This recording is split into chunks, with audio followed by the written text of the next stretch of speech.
हिमाचल प्रदेश के पूर्व मुख्यमंत्री शांता कुमार ने बिहार सरकार द्वारा करीब 500 करोड़ रुपए खर्च कर जाति के आधार पर जनगणना करवाने और इससे देश के सामने एक बड़ा संकट खड़ा होने की बात कहते हुए राहुल गांधी व कांग्रेस द्वारा जातिगत जनगणना का समर्थन करने पर सवाल खड़े किए थे। तो वहीं पूर्व सीएम शांता कुमार के बयान पर हिमाचल प्रदेश कांग्रेस कमेटी प्रवक्ता प्रेम कौशल ने पलटवार करते हुए जातिगत जनगणना को सही करार देते हुए कांग्रेस पार्टी द्वारा इसका पूर्ण समर्थन करने की बात कही है।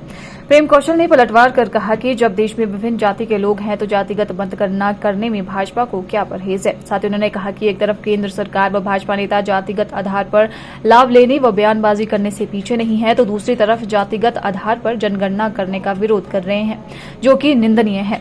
और जातिगत जनगणना होने से पता चल जाएगा कि किस जाति के कितने लोग देश में रह रहे हैं, ताकि उनकी आर्थिक, शैक्षणिक व सामाजिक स्थिति का पता चल सके और उन्हें ऊपर उठाने के लिए नीतियां व योजनाएं बनाई जा सके। शांता कुमार जी और भारतीय जनता पार्टी के बहुत से नेता आज महात्मा गांधी जी का जिक्र कर रहे हैं, पंडित नेहरू का जिक्र कर रहे हैं, जो उस जमाने का नेतृत्व था उनका जिक्र कर रहे हैं। लेकिन मैं उनसे ये जानना चाहता हूँ कि महात्मा गांधी और पंडित नेहरू तो देश के अंदर, दुनिया के अंदर हर तरह का सौहार्द चाहते थे, हर तरह की सद्भावना चाहते थे। वो तो ये भी कभी नहीं चाहते थे कि हिंदू और मुसलमान जो है वो आपस में लड़ें। वो तो चाहते थे देश में एकता हो, सब धर्मों के लोग एक दूसरे के साथ प्यार मोहब्बत के साथ रहें, एक दूसरे का आदर करें और देश के अंदर सद्भावना और आपसी भाईचारे का वातावरण हो। तो उसको तहस नहस करने की राजनीति आज देश के अंदर कौन कर रहा है। रही बात जातिगत आधार पर जनगणना की, इसमें बुराई क्या है?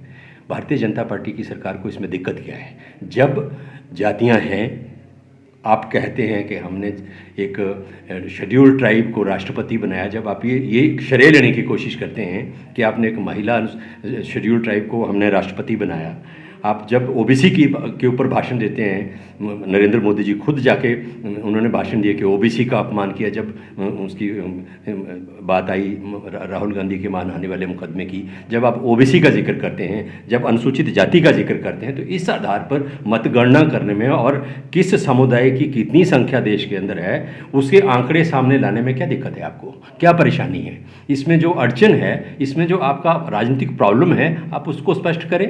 बिल्कुल कांग्रेस पार्टी इसका पूरी तरह से समर्थन करती है कि जब जातियां हैं तो जातिगत आधार पर मतगणना क्यों ना हो। ये क्यों ना जाना जाए कि किस समुदाय में, किस जाति में के लोगों की आर्थिक स्थिति क्या है, सामाजिक स्थिति क्या है, शैक्षणिक स्थिति क्या है। ये सारा उसी दृष्टिकोण से करने की आवश्यकता है, ताकि उस समाज को ऊपर उठाने के लिए कोई नीतियाँ बन सकें, कार्यक्रम बन सकें। हिमाचल प्रदेश के से यहाँ से अनुराग ठाकुर जी केंद्र में मंत्री हैं, वो कई बार कह चुके हैं कि 6000 मकान जो है वो केंद्र सरकार ने हिमाचल के लोगों को दिए। मैं उनसे पूछना चाहता हूँ, एक तो झूठ बोलना बंद करें, बहुत बड़े पद पे हैं, हमारे सांसद हैं, हिमाचल से संबंध रखते हैं, अपने लोगों से क्यों झूठ बोल रहे हैं?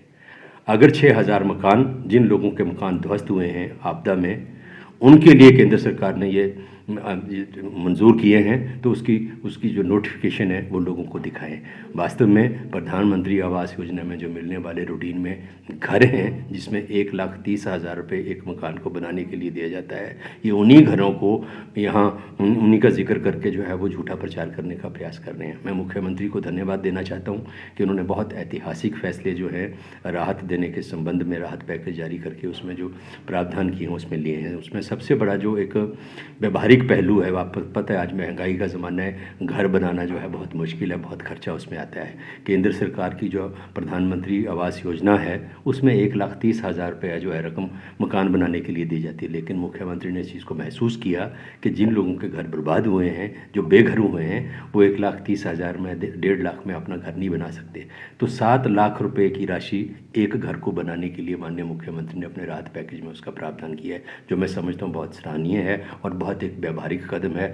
और मानवीय दृष्टिकोण से मुख्यमंत्री ने एक महानायक की तरह इस पूरे एपिसोड में, इस पूरी त्रासदी में काम किया है। बधाई के पात्र हैं। केंद्र के ऊपर निर्भर ना करते हुए अपने स्तर पर आर्थिक मजबूरियां कई होने के बावजूद इस पूरे प्रकरण में बहुत सफलतापूर्वक, उदारतापूर्वक और मानवीय दृष्टिकोण के साथ प्रदेश सरकार ने और मुख्यमंत्री ने कार्य किया है, जिसके लिए मैं कांग्रेस पार्टी की तरफ से उनका धन्यवाद करता हूँ।